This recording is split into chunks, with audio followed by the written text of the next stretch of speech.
Maya pa awak po kayungan. Maya pa awak po kayungan. Salamat po. Kumusta po po? Kailangan kayo po yung mas ka na pakibat o rin. Itak-ditak, palamdaman tayo ng buhay at po pagamitin si Bombay. Ini pong bayo pang rin. Pagkatalo po ito, asul yung susul ko, pinili ko po yung ating verde. Puring isasabihan tamo po ngayon isang Jose. At verde po, pinkulera sa Jose. Isang Mateo po, kaya ng Ebanghelyo yung binasa tamo, iba't yung bumura ng kapitulo, yung Ebanghelyo ng San Mateo, versikulo 18 hanggang 24. Nag-arawan nito. So sa Ebanghelyo yung binasa natin, madirinig po natin si San Mateo na inilalarawan si Jose bilang banal na tao. Si Jose, metong banal at tao. Pero kung titignan po natin yung pananaw natin ngayon, kung titignan po natin ang mga lingwahe natin ngayon sa mga sitwasyon na ganito, kulang at putol ang description na ito. Hindi po kompleto. So kung titignan po natin sa mga karanasan natin, siguro masasabi natin, si Jose ay isang banal na palaking butas. Pero kung minsan po na parang nagdidiri tayo at ayaw natin at minamaliit natin yung mga palakip butas sa buhay natin. Pero kung titignan po natin ang kwento sa Ebanghelyo ngayon, walang ganun. Ganun si Jose. Isang banal, totoo, banal na palakip butas. At patawarin po sana ako ni San Jose for saying that. Kasi po parang ganito ang kwento eh. Si Piolo, mahal niya si Casey. Si Casey, mahal naman niya si Piolo. Pero mas mahal ni Piolo si Gabi. Di ba niya? Maling analogy, maliwala. Parang po tayo kwento lang na ganito. Parang boy loves girl, but girl loves another man. Another man gets girl pregnant and run away. But boy marries girl because he wants to save her honor and adopts the child as his own. Pero hindi po gano'n ang kwento. Ang halina, isang Jose, nawarin din po nila. Ang sanggol na dinadala ng mahal na ina ay ang anak ng Diyos. At ang Diyos na nangangailangan ng isang amang mag-aalaga sa anak niya at sa nanay nito. At si Jose ang pumayag na maging palakip butas ng mga ina. Ito'y pinayagan at hiniling ng Panginoon sa pamamagitan ng Anghel sa upoy naniniwala. May tunay na kabanalan, may tunay na biyaya, at may magandang malalim na kahulugan ang maging palakip butas. Pero sabi ko ako sa kaugalian natin, parang minamaliit natin ang ayaw natin. Pero sa buhay po natin, kung titignan nyo, maraming beses na tayo nagiging palakip butas. Dito lang po sa simbahan natin, alam mo, mag-sponsor po ngayon ng ating mga lectors, commentators. Maraming beses kung napapansin ko sa kanila, kung minsan naiipit, may schedule, may trabaho, may ibang commitment, magpapaalam yan at magkahanap ng kasamahan nila sa mga lectors, commentators na mananakip para may mananakip. Tama ba yan sa Tagalog? Manakap dun sa schedule nila. And they're proud of doing it. They're happy doing it. Dahil nga may biyaya at may kabanalan ang maging palakip butas. So ano ang biyaya?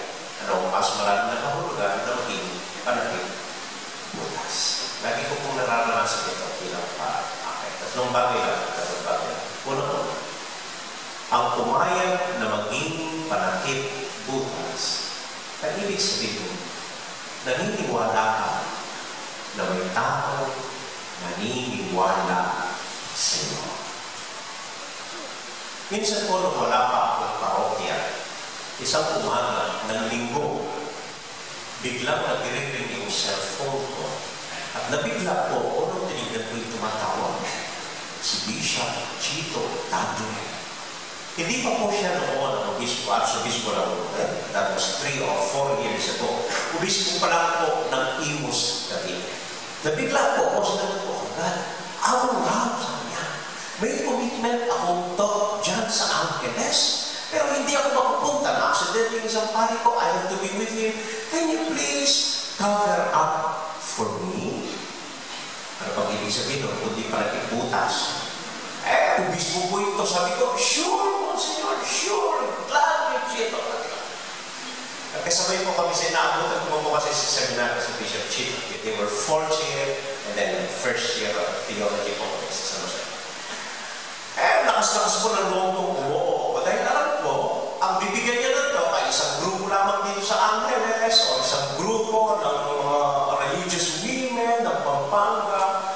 So, dire-diretso po ko sa Fontana Convention Center kung saan ito pagpasok ko doon ang po yung talagang nanlambot at nandiin at nanginig. Doon sa harapan ay may ibang tatlong obispo na kaupo at naghihintay. Tapos po yung nasa Convention Center ay ang lahat ng religious organization of Chinese women all over the country. National Convention of Chinese Religious Women, mga inchik po lahat. At kasama kami ng spiritual director. Talaga po, nalambot ako, nalamig, pinawiis na ng mainit. Ito, alam po. And then po, nakita ko sa mukha nila, sila rin nanlambot at na-frustrated. Nung makita nila, itong magsasalita ka ba ay hindi maputing mukhang inchik. Dahil si Bishop Chito po ay maputi, sigit ang mata, parang inchik. Ay, ang magsasalita pala hindi katulad ng inchik, ay isang maiting na may galpas na may dala ng bayong, na maiting, na pare. So I also felt very frustrated. At makit po ako sa stage, nanginginig. Ang tanging daladala mo, ang tanging lakas ng loob ko, ay alam ko. Tinawagan ako ni Bishop Chito, dahil alam ko, naniniwala siya sa akin. So, tumayo po ako dun sa harap at nagsalita para Bishop Tadue. At ang biyaya ko, ay hindi yung after that talk ko talaga. Ang gawin ko, naging kaibigan ko ang mga grupo ng Chinese na yun. And every time may convention, may affair po sila, lagi nila akong binibigyan ng pamasahe para makakaten. And yun po, yun ang biyaya na nagiging panagbutas. Hindi yung maraka, hindi po matapang si Jose. Hindi siya matapang, pinabahan siya, nagdalawang isip siya.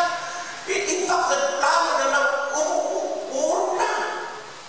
Pero sabi na ang sa kanya, huwag kang matakot po siya. Dahil naniniwala ang Diyos sa iyo. Kapag hinihiling ka maging panagbukas, ako na nag-iusap ay naniniwala sa kagandahan doon mo. Yun ang kabanalan ng isang panatig bukas. At yun ang kabanalan at biyaya ni San Jose. At dahil doon, naging bahagi ko siya ng unang familia. Amen? Amen. Ikalawa, habang hinahanda po ang pumili nito. In fact, kagabi po, bago mag-misa, nakaupo ko ng matagalan ng mga kanini dito sa tabi ko ng simbahan bago lumabas sa simbahan sa Santa Clara bago mag-misa. Naaalala ko, dahil ganitong pinag-uusapan, naaalala ko ang mga taong naging panakit butas sa buhay niya. Bilang pare ko, maraming kapatid na pare na gumanap ng ganung papel kapag minsan po, umuoo ako, hindi ko alam sa dalawang schedule, minsan magkasabay-sabay yung schedule, and then tatawagan ko po mga kapatid na pare ko, makasuyo ko. O mga kaibigan ko, o ordinaryo, kaibigan ko, na madalas din ay nagiging panagputas sa buhay ko. Tumutulong sa pangangailangan. At ang unang pumasok sa isip ko, na mga kaibigan na naging panagputas sa buhay ko, kasi ako si Bishop Amo. Senior po sa akin si Bishop Amo. Patanda po sa akin. Third year high school kami sa seminary. Second year high school po ako noon. Bagong pasok dito sa Motherboard sa seminary po sa Motherboard. Kasabay po kami ng theology sa San Jose. Buwan-ilan siya. Naunang pero ngayon po, mas senior kaysa sa akin kahit obispo. Pero kahit ako hanggang naging obispo, natatanda, nung batang pare ako, hanggang ngayon naging obispo siya, hanggang ngayon po na nasa akin na siya, maraming beses na may pinag-iusap ako sa kanya, minsan di man po para sa akin, para sa mga magulang na mga pa. Maraming beses po na tinawagan ko, tinext ko lang, nakikiusap ko, pwede para bukas, kung hindi siya, yung parokya niya, o yung mga tauhan niya. At lagi ko nadidinig na dito po, sure ang love, basta ikaw, no love. Ang mga makarinig,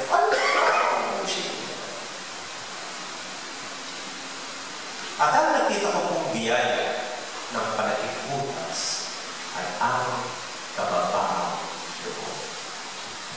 Hindi papayag ang isang tao maging panagputas kapag mayabang at mataas ang tingin sa sarili niya.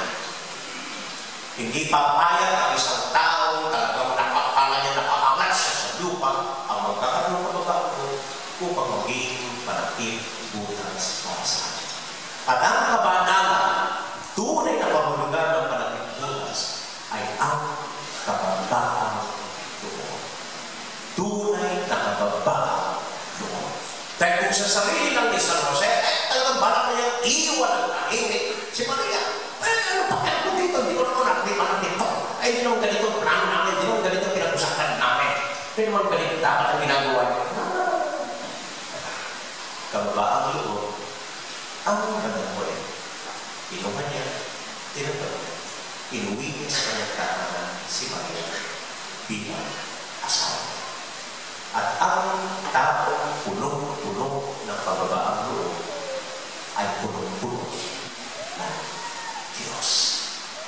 Ang Diyos ang pagnanatid at magpupuno sa Kanya.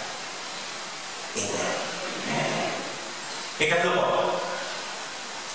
panagputas, ibig sabihin, minamahal mo at nag-e-enjoy ka sa ginagawa. Meron po isang charismatic group dito sa Telebastan na every last Monday or first Monday of the month, meron po silang healing mass. At dahil mga sikat at mayaman na grupo ito, lagi po nilang i-invite for healing mass si Father Suarez, si Father Fulmier, si Father Corsi, at mga paring nag-i-heal sa Manila at sa iba't ibang lugar. Dinisplay yung mga pangalan, healing mass with Father Suarez. Lunis po na gabi. Kapag Sabado ng umaga, magte-text sa akin, pwede kang mag-healing mass sa amin? Alam ko na noon, wala silang nakuhang bisita.